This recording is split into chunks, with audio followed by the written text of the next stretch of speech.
कुंजी प्रभु की वापसी का स्वागत करना है। हमने पिछली बार सीखा था कि अंत के दिनों में परमेश्वर दूसरी बार देह धारण करेगा और मनुष्य के पुत्र के रूप में लौटेगा।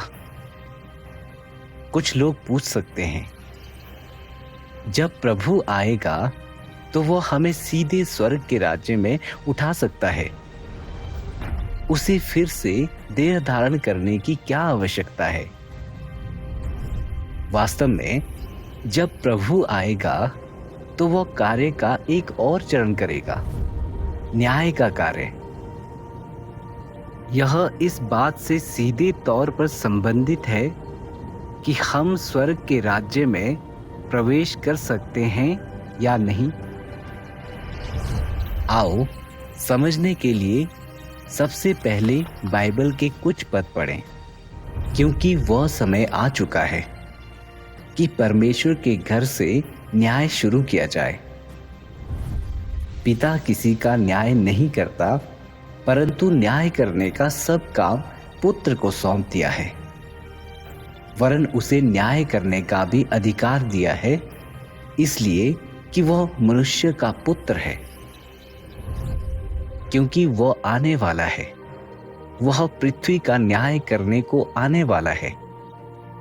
वह धर्म से जगत का और सच्चाई से देश देश के लोगों का न्याय करेगा। मुझे तुमसे और भी बहुत सी बातें कहनी है, परंतु अभी तुम उन्हें सह नहीं सकते। परंतु जब वह अर्थात सत्य का आत्मा आएगा तो तुम्हें सब सत्य का मार्ग बताएगा।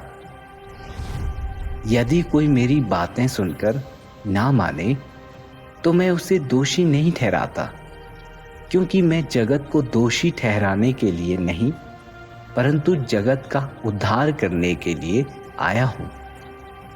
वो जो मुझे नकार देता है और मेरे वचन नहीं स्वीकारता, उसका भी न्याय करने वाला कोई है।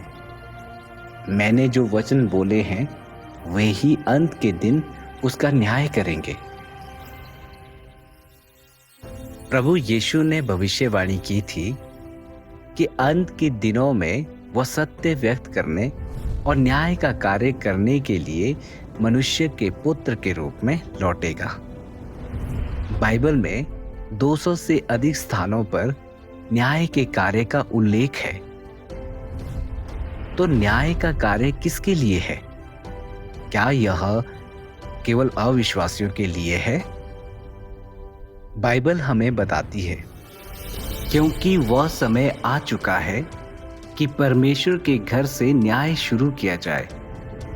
परमेश्वर के घर में कौन है? जब हम परमेश्वर के घर की बात करते हैं तो यह निश्चित रूप से उन लोगों को संदर्भित करता है जो उसमें विश्वास रखते हैं। इसलिए परमेश्वर के घर से न्याय शुरू किया जाए का अर्थ है कि न्याय उन लोगों से शुरू होता है जो परमेश्वर में विश्वास रखते हैं।